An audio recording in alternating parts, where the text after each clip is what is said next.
Hello viewers, প্রগতির পাঠশালায় সকলকে স্বাগত জানাই।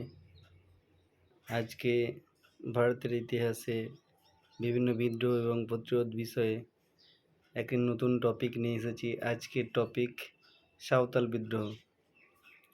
সাঁওতাল কারা? সাঁওতাল হচ্ছে কঠোর পরিশ্রমী এবং শান্তিপ্রিয় ও সরল প্রকৃতির এক আদিবাসী সম্প্রদায়।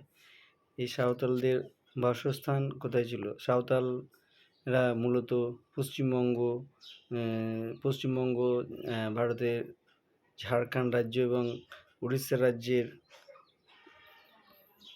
বাঁকুড়া, মেদিনীপুর, বীরভূম, মানভূম, ছোটনাগপুর, পালমা অঞ্চলের গভীর বনভূমিতে তারা বসবাস করত এবং তারা কঠোর পরিশ্রমের মাধ্যমে কৃষিকাজ করত।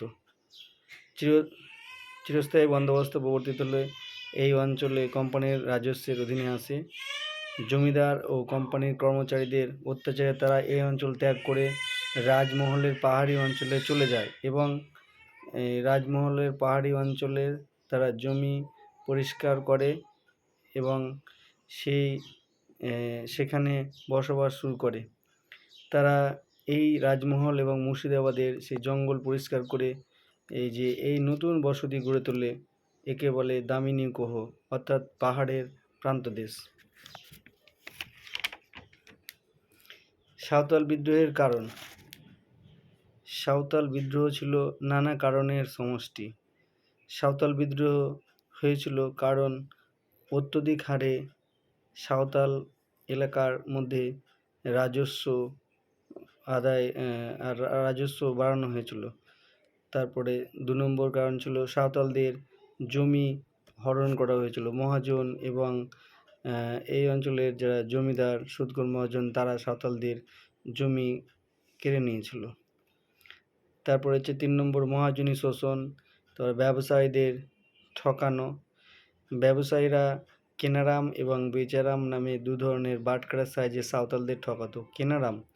কেনারাম ছিল যে সাঁওতালদের কাছ থেকে এই মহাজনরা যখন কোনো জিনিস কিনতো, তারা সে বেশি ওজনের বাটখারা ব্যবহার করত। এটাই ছিল কেনারাম। আর বেচারাম কি? বেচারাম ছিল যে সাঁওতালদের কাছে যখন কোনো জিনিস বিক্রি করতো মহাজনেরা, ব্যবসায়ীরা, তখন তাদেরকে ওজনে কম দেওয়া হতো এবং কম ওজনের বাটখারা ব্যবহার করতো। এই বাটখারাকে বলা হতো বেচারাম। তারপরে হচ্ছে যে সরকারি কর্মচারীরা নানাভাবে সাঁওতালদের অত্যাচার করত।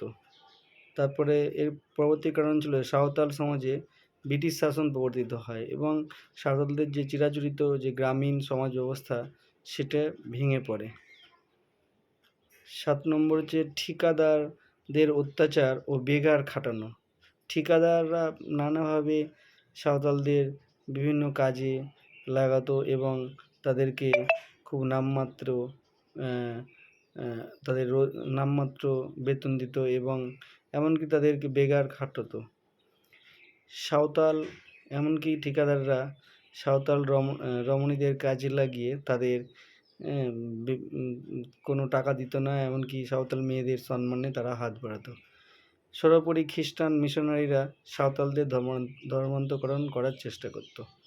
তাদের যে চিরাচরিত সাঁওতালদের যে ধর্ম ছিল, সেই ধর্ম জায়গায় তারা খ্রিস্টান ধর্ম তাদের গ্রহণ করার জন্য তাদেরকে নানাভাবে উৎসাহিত করত, প্রলোভন দেখাতো, জোর করত। তো এই ছিল সাঁওতাল বিদ্রোহের কারণ। সূচনা: 1855 খ্রিস্টাব্দের 30শে জুন ভাগনাডিহির মাঠে সাঁওতালরা সমবেত হয় এবং সমবেত হয়ে তারা স্বাধীন সাঁওতাল রাজ্য প্রতিষ্ঠার শপথ গ্রহণ করে সিধু এবং কানুর নেতৃত্বে। 7ই জুলাই তারা প্রকাশ্যভাবে বিদ্রোহ ঘোষণা করে এবং তারা বিভিন্ন জমিদার মহাজনের কুঠি বাড়ি আক্রমণ করে এবং তাদেরকে হত্যা করে।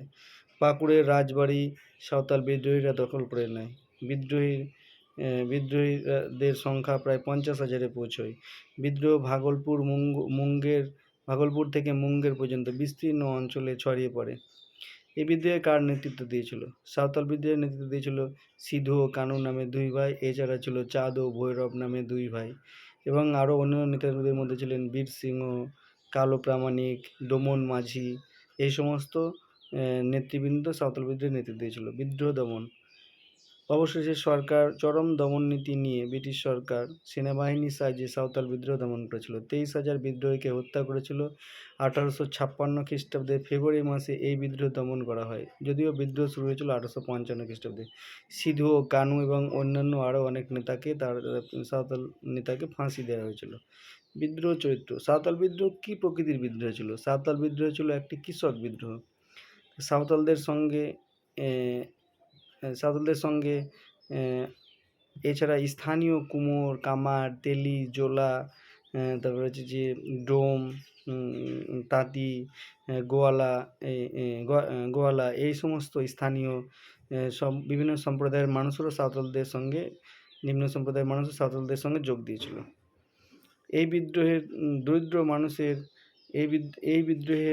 দরিদ্র মানুষের মুক্তিযুদ্ধ বলেছেন অধ্যাপক নরহরি কবিরাজ। তার এই বিদ্রোহের মূল শক্তি ছিল নারী, তারপরে হচ্ছে যে কিশোর, বৃদ্ধ, এই ছিল বিদ্রোহের মূল শক্তি। এই যে সাঁওতাল বিদ্রোহের ফলাফল। সাঁওতাল বিদ্রোহের ফলে ব্রিটিশ সরকার সাঁওতাল অধ্যুষিত এলাকা নিয়ে সাঁওতাল পরগনা গঠন করে এবং তাদের উপজাতি হিসাবে তাদের পৃথকভাবে তাদেরকে উপজাতি সত্তা হিসেবে স্বীকৃতি দেয়। আর সেখানে সাঁওতাল বিদ্রোহের ফলে সেখানে ব্রিটিশ আইন কার্যকর হবে না বলে বলা হয় এবং তাদের যে চিরাচরিত আইন, সেই আইন সেখানে চালু করা হয়। খ্রিস্টান মিশনারি ছাড়া অন্য মহাজন জমিদার এদের প্রবেশ নিষিদ্ধ করা হয়। অধ্যাপক রমেশচন্দ্র মজুমদার সাঁওতালদের এই সুকঠিন সংগ্রামকে স্বাধীনতা সংগ্রামের মর্যাদা দিয়েছেন। সুপ্রকাশ রায় সাঁওতালদের এই বিদ্রোহকে মহাবিদ্রোহ মানে সিপাহী বিদ্রোহের অগ্রদূত বলেছেন। খ্রিস্টান মিশনারিরা সাঁওতালদের খ্রিস্টধর্মে দীক্ষিত করে তাদের মনে ব্রিটিশদের প্রতি আনুগত্যবোধ সৃষ্টি করে। এর ফলে এই এলাকা ব্রিটিশের অধীনে চলে আসে। তো এই ছিল সাঁওতাল বিদ্রোহ। সকলে ভালো থাকবেন এবং সুস্থ থাকবেন। দেখা হবে পরের ভিডিওতে। ধন্যবাদ।